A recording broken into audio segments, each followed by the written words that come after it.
Bera bertsolaria, ikerlaria, idazlea kasu honetan Xabier Leteren inguruan, liburu interesgarri bat. Xabier Lete bertsorik sakonena idatzi dut horri buruz hitz egitera dator. Biba Jon Martin! Jaio ginen biztideo. Ongi etorri, Jon. Mi esker. Jon, arira joango gara zuzenean. Xabier Lete bertsorik sakonena zer aurkituko dugu, zure liburuan?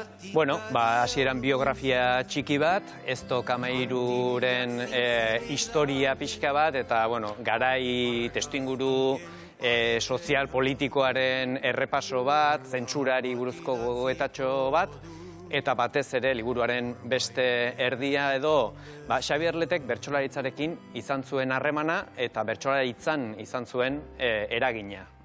Horrentxari gara liburuaren azala pantailan ikusten, iaz egintzen nuen tesitik dator, ezta? Ari horri tiraka dator liburu hau. Zergatik Xabier Lete, Jon? Xabier Lete delako, ni txikitan lokartzeko amak kantatzen zizkian, sehaska kanten egilea, hasteko. Eta hoi hartzuarra izanik, halako zor moral bat ere uste dut badakagula, bai herri bezala ere, eta bueno, oso zalea nintzen. Aitan aldetik kantautore espainiarrak entzuten ditun, eta aman aldetik Xabier Lete nagusiki. Orduan, bueno, sintesi polita da. Xabier Lete Euskal Herriko musikaririk, ahotsik, letragilerik onenetakoa zela badakigu. Bertsolaritzat jo dezakegu, bertsolaria ere bazen, Jon? Bertsolaria izatea zer den definitu beharko genuke, ez?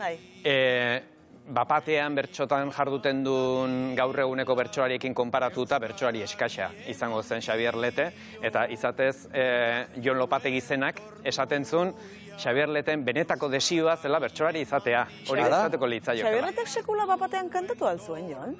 Seguraski bai, baina ez... Jendaurrean esan nahi dut. Jendaurrean ez dut. Jendaurrean ez dut uste, hori. Baina bertso jartzaile gisa, nik esango nuke, egongo zen garai hartan amurizatu gabe,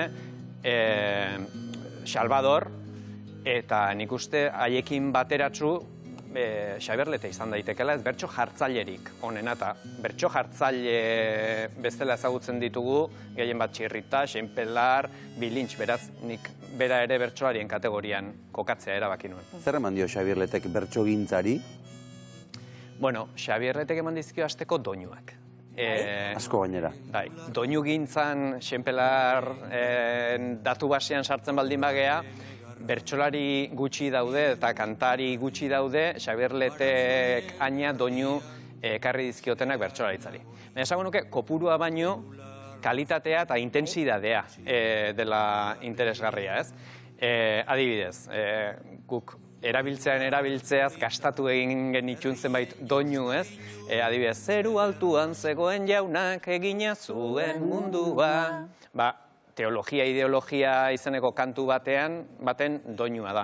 Eta seguraski, bolada batean, gehien erabiltzen zen doinua izango zen.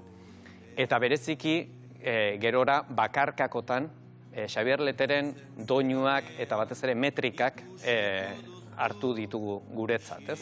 Eta hor, seguraski, doinuen jaunta jabe Habanera izango genuke. Eta entzuna egingo dugu, bai? Pixka gehiago ilustratzeko, Habanera. Itxasurrun batetan irudimena galdurik, uda berriko euritan larrosak pizten ikusi, osaba komertzianteri ez nuen izan Habanan, pianorik ez zegoen, bizi nintzen etxe hartan, neskatzen puntila fina, udako arratsaldetan, errosari.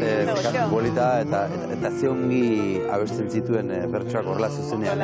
Eta zer eman dio? Mundu guztiari ez zaio gustatzen, Xabier Leteren kantaera.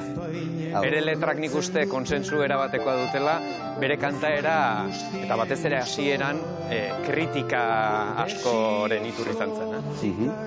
baina zuzenekoetan jendea pizteko kapazia eta bueno, sekulakoa. Eta bertsolaritzak Xabier Leteri zer eman dio, galderari buelta eman da? Xabier Lete nik uste autore bezala, poeta bezala, zaildu zela ahozkotasunetik. Eta hortan, askotan izan den bezala, emakumeen ahozkotasunaren transmisioaz hitz egin beharra dago, Lekuonatarren etxian, bera oso lagun mina zen, batez ere Julen edo Julian Lekuonarena, eta haien etxian pasatzen zituen denbora asko, eta oso gertu bizi zien, eta han Tiburtzi egoten zen bertsozarra kantatzen, haien sukaldia. Eta askotan tesian eta errepikatzen nun Tiburtziren sukaldea izan zela bere ahozkotasunaren unibertsitatea. Eta gusto guzti hori eta formulazio hori, hitz egiteko modu hori, errima horiek, oin konkretu bat bestean atzetik kolokatzean joera hori, nik uste zor diola bere gaztaroan eta urtzaroan entzun zituen bertso haiei. Jon, bi Lete desberdindu beharko genituzke? Gaiei edo seriotasun umoreari dagokionez? Nere ustez, bai. Nik esan nuke Lete asko daudela. Bai. Askotan, azkeneko urtetan ja bere prosista eta lanak ere aztertu dira, eta politika gintzan, eta kaztari bezala egindako lanak, baina letragile bezala zentratuta bakarrik, badaude, behintzat bi kantamota oso desberdindu, ez? Batetik daukagu gizon arruntaren koplak bezalako bertso jostari batzuk, dadaistak hasi oso ondo ez dakigunak zertaz hitz egiten ari zaigun, eta zergatik datorren esaldi bat bestean atzetik, eta justu horrek ematen du plazerra. Eta bestetik dakagu Lete, beste ambizio batez, literatura letra larriz egin nahi duena, eta sinisten dut bezalako abestiak egiten dituna, edo izarren hautsa, ez? Kasi Euskal Herriko ereserki bat aukeratu behar bagenu, top 10 hortan nik uste kolokatuko genukeen abesti bat izango litzatekela. Eta negu hurbilak ere hortxe sartuko genuke, top horretan sartuko genuke, gozatu bezagun, Xabier Leteren negu hurbilak. Ez nau izutzen negu hurbilak, udabeteko beroan, dakidalako irauten duela, orainak ere geroan, izadiaren joan geldian, gizalditako lerroan, guztia present bihurtu arte, norri izanaren erroan. Zederra. Izugarria da. Bueno, izugarria. Beste aldera joan da, ez da esan dugu lehen gizon arruntaren koplak hor daudela. Esate baterako, txirritaren bertsokerak Leteren estiloan zuzeneko eragina izan zuela aipatu duzu. Zertan izan zuen eragina, Jon? Entzun zituen bertso guzti horietan berak gustu konkretu bat garatu zuen. Eta, nik uste, Salvador bezalako bertsolariak dudari gabe estimatzen zitula, eta hortik Urepeleko hartzaiaren beste ereserki hori, baina txirritaren bertsoaekin nik uste gozatzen zula, eta bere garaiko kronista izatearen gogo hori ere nik uste txirrita imitatuz egiten zula. Eta zenbaitetan bere letrak, kasik txirritarenaren oinberak urrenkera berean erabiltzen zituen. Letek adibidez metafora gutxiago eta konparaketa gehiago erabiltzen ditu, baina aldi berean errepikapenaren jolasa, grafikotasun hori gauza asko imitatu zituen eta beregandik ikasi. Eta nik uste, batez ere entzuleak ere konturatu zela kantatzen zuenean sekulako arrakasta izaten zuela eta horren goze zela. Eta horregatik halako makroproiektua gero bertsolari pila baten bertsoak musikatzean. Ze ederra, izugarria. Eta bere garaiko kontua zen zentsurarena, bere kantagintzan, bere letragintzan esango zenuke zentsurak ere gogor jo zuela?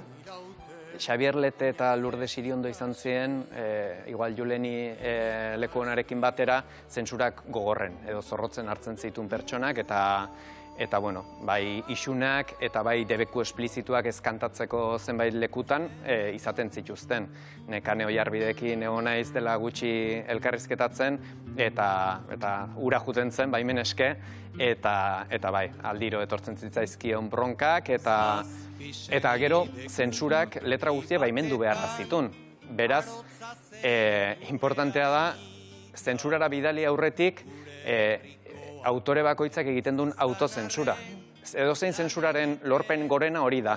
Autozentsura aplikatzea. Karo, zuke esan zentsuraren eskutatik pasa aurretik, bere erantzuna aurre ikusi, eta zure burua zentsuratzen dezunean, zentsurak bere garaipenetako bat lortu du.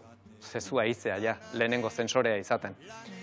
Baina, aldi berean, esplizitutasun falta horrek eta metafora kopuru horrek ahalbidetzen du jende askok bere egitea eta interpretazio oso librea egitea. Horrek ematen die zenbait letrari bizitza berriak eta jende askoren ahotan interpretatuak izateko ahalmena. Orduan, zentsura neurri batean askatzaile ere izan daiteke. Jon, zuk diozu besteak beste, Lete ez dela beti ezagutzen bere letren egile gisa. Eta herrikoitzat hartzen direla asko. Hori zergatik gertatzen da? Ba, ez dugulako seguraski asmatu beti sortzaileei dagokien errekonozimendua ematen. Gaur egun jende askori galdetuko bagenio norena den txoriak txori edo norena den izarren hautsa, ez dakitzen bat erantzun zuzen izango genituzken. Orduan, abesti bat norena da. Letra idatzi duenarena, kantatzen duenarena, ikasi duenarena, batzutan hain herrikoi, estilo herrikoia edukitzea abantaila da, baina aldi berean autoretza hori norbere gana ekartzeko orduan, desabantaila bat bihurtzen da. Gustora geratu zara egindako lanarekin, Jon? Bai, ez esan beharko da. Bai, tesi bat egitea,